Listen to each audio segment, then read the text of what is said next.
مساء الفل واهلا بيكم في فيديو جديد ووصفة جديدة. الوصفة دي اتكلمت عنها دكتورة صيدلانية من الجزائر من اكتر من سنة، والوصفة حققت نتائج اكتر من رائعة بتفوق اي ادوية ممكن تتناولوها من الصيدلية. مكوناتها سهلة وبسيطة وموجودة ومتوفرة في كل بيت وغير مكلفة بالمرة. اي حد بيعاني من السعال الحاد، التهاب في الحلق، آلام في الصدر، ضيق في التنفس، أي ألم في الرأس، ارتفاع في درجة الحرارة، بتكون نسبة الشفاء ومن أول مرة بتتناولوا الوصفة دي بتتعدى 60%. من تالت استخدام للوصفة بفضل ربنا وحده بيكون في شفاء تام لكل الحاجات اللي قلتها. والوصفة دي بيكون لها التأثير السحري ده لأنها بتعزز جهاز المناعة بنسبة تتعدى 95%. كمان هي شفاء من أمراض كتير جدا هنقولها في نهاية الفيديو. تعالوا نشوف الوصفة باختصار جدا ومين اللي ممنوع انهم يتناولوا الوصفة دي.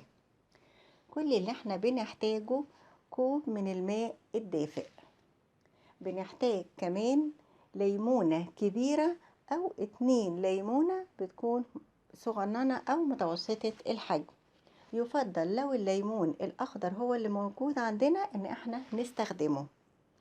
مهم جدا طبعا إن احنا نغسل الليمون كويس جدا. هنحتاج كمان القرنفل أو اسمه المسمار، وده بيكون شكله، ولو له أي اسم تاني في أي دولة ياريت تكتبولنا في التعليقات. القرنفل بنستخدمه بيكون مطحون. هنعمل ايه؟ هناخد كوب الماء الدافئ وبنعصر عليه الليمون 2 ليمونة، وبنضيف عليه نصف معلقة صغننة من القرنفل. بنقلبهم ومش بنضيف سكر نهائي، وبنتناول المشروب ده. بنتناوله مرة واحدة في اليوم. المهم عندي ان المشروب ده مش ينفع ان احنا نتناوله على معدة فارغة، يعني بتتناولوه بعد الغداء بعد الفطور. المهم لازم يكون يعني اكلن قبلها، مش يكون على معدة فاضية. من تالت مرة زي ما قلت ما شاء الله بتكون شفاء، يعني مش يعني اي حد بيتناوله بيكون عنده اي عرض من الاعراض اللي انا قلتها مش بيكمل اسبوع وبنلاقي نتيجة.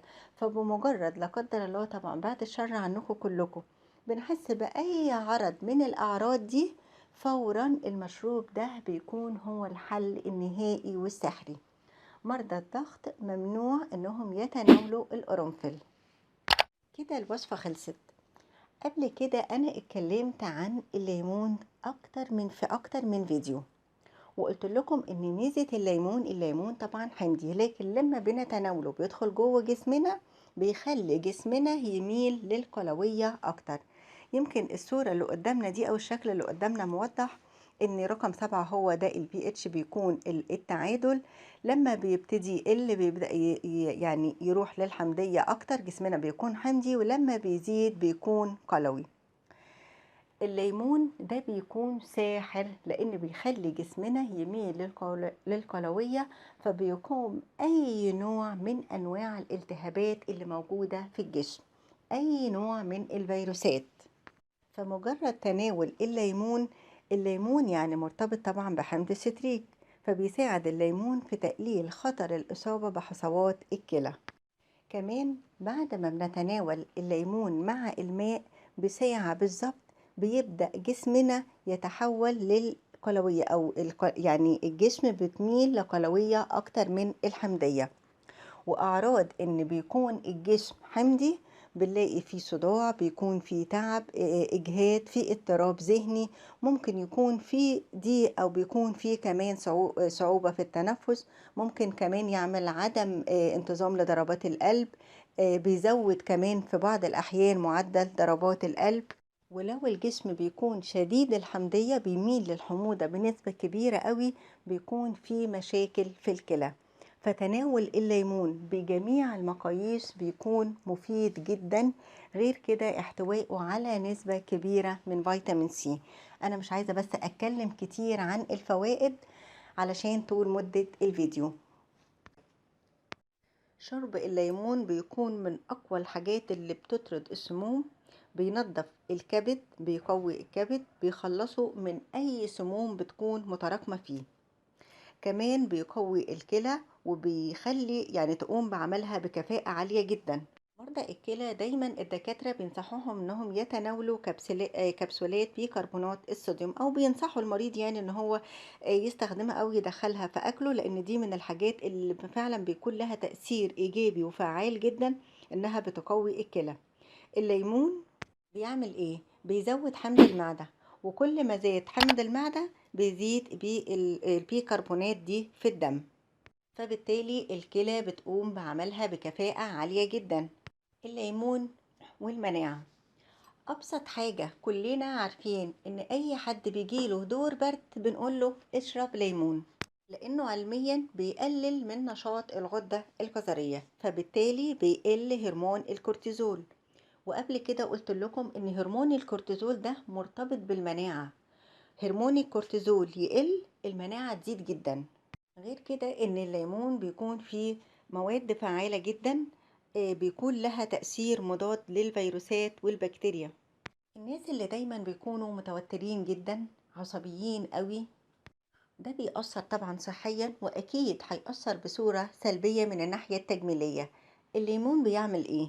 بيقلل من نشاط الغدة الكظرية، بيقلل هرمون الكورتيزول بالتبعية، فبالتالي هنلاقينا بنكون هاديين جدا، هيقلل التوتر، هيقلل العصبية.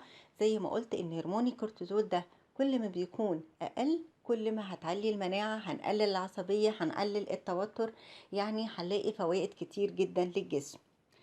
كمان دايما بنقول في كل وصفاتنا الليمون وتخسيس الوزن وحرق الدهون، برضو ده مرتبط بهرمون الكورتيزول، لان لما الهرمون ده بيكون عالي جدا الحرق بيقل قوي. لما بنتناول الليمون هيقلل هرمون الكورتيزول، بالتالي الحرق بيزيد بصورة حلوة قوي.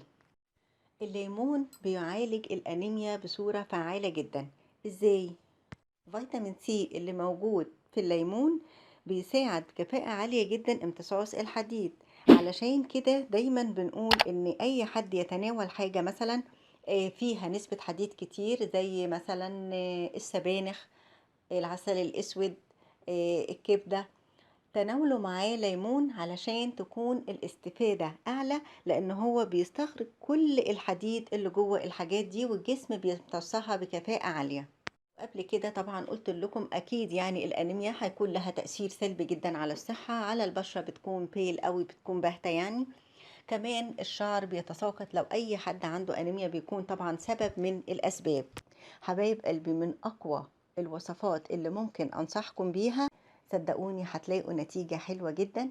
ده كان فيديو النهاردة، لو عجبنا الفيديو لايك للفيديو، شير علشان نفيد غيرنا. اشوفكم ان شاء الله في فيديوهات كتير ووصفات اكتر. شكرا ليكم، في رعاية الله.